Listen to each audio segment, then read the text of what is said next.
say we're all done with our article, which we clearly are not. We have a lot of work to do. But I'm going to grab my selection tool. I'm going to deselect. So here we have all of our text boxes. Let's say that we're finished and we turn it into a client, and client says, oh my gosh, that font is boring. It's not creative. It doesn't catch my eye. Please do something a little bit more unique. We're going to set up a paragraph style. And the way we do this is we click here, we select some text. We can always go edit, select all. And again, this is another advantage to the text threads. If everything's threaded together, it will select it all the way through all the threads. But we don't necessarily need to select it all, so we'll just select a handful. And what we're basically going to do is we're going to set up how we want our paragraph style to look. I'm going to do something a little bit drastic just for illustration purposes. My favorite is Comic Sans. You'd probably never use that for the body of an article, but we're going to use it for this purpose. Now notice how only the text that I selected changed.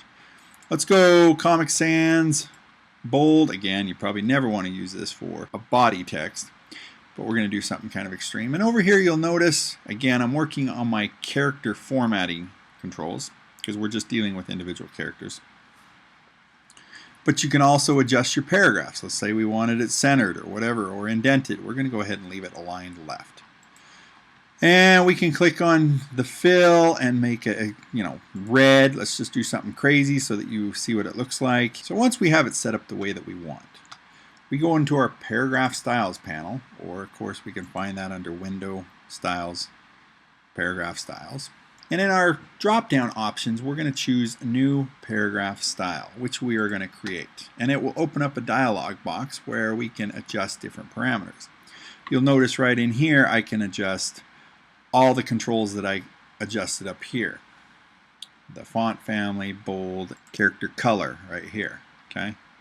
So this is how we want it to look. We're going to go ahead and name this body because we're going to use it for our body text. Once we have it the way that we want, we go ahead and click OK. And you will see that now we have a paragraph style. This is where we want to edit, select all, or Command A to select everything in our article. And once we have it selected, we're going to click on our body, basically saying we want to apply this paragraph style to this body of text. Now you'll see everything is in the Comic Sans red.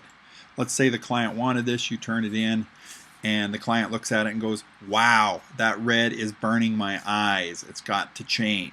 And you're like, good grief, Mr. Client, you're driving me nuts. But okay, you're the boss. So all you have to do now is change the paragraph style. And everything that has a paragraph style, or this particular paragraph style applied to it, will change with it. For example, if I go over to my paragraph styles and I right click on it to give me further options, edit body. Opens up this these options again. I'm going to go in here and say, okay, advanced character formatting, basic character formats. He doesn't like the red character color. He would prefer it be blue. So we're going to click on blue, and then we're going to click OK. You'll notice that the paragraph and the text that has this paragraph style applied to it changes with it.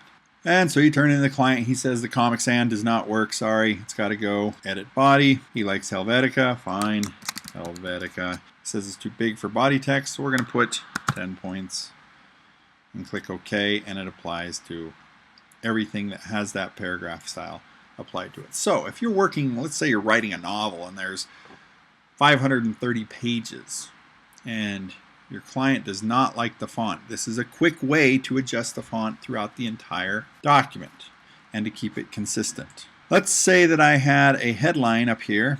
I'm going to go ahead and throw in a headline. Paragraph styles usually apply to an entire paragraph, as opposed to a character style applies to a single character or a single word or a single sentence. Here is your headline. We're going to apply a character style, which works the same way. Click on your options, new character style. We're going to name this headline.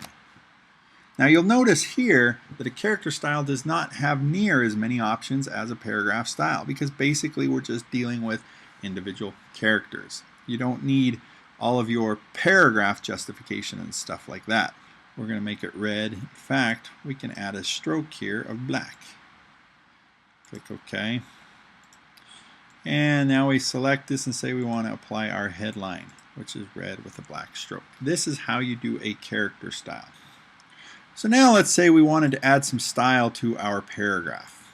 We can do this several different ways. First of all, let's say we want to add a drop cap. Up here you'll notice all these different options to add style to your characters or your paragraph. Same with your characters. If I go into my paragraph, you'll notice that one of these options is a drop cap number of lines. So if I click this arrow up, it will change to 1. Now obviously you don't see a change because it's a drop cap of 1 line. It has to be 2 or more. If I click it up to 2, we'll notice that we now have a drop cap of 2 or more. If I click on my character controls, because I'm dealing with an individual character, I can change the color here to, say, red. Change the font to Comic Sans, my favorite. And it gives us a drop cap. I can zoom in here and select a series of text. Let's say I wanted to skew it 45%. I'm going to type in 45 there. I'm going to hit Tab. And now we have this really crazy skew. Now notice when I go into my paragraph styles, you will notice there's a little plus by my body. And it basically says something has changed within the font that has this body paragraph style applied to it. If I redefine the style, it will apply this skew to the entire paragraph style, like so. I don't necessarily want to do that because that's crazy and it's going to give me a headache trying to read it. Right here there's no plus because it's just basically the paragraph style. If I change it to red, you will notice now I have a plus that says, hey, something has changed. So that's basically how you create new paragraph styles and use them, and how you create character styles and use them.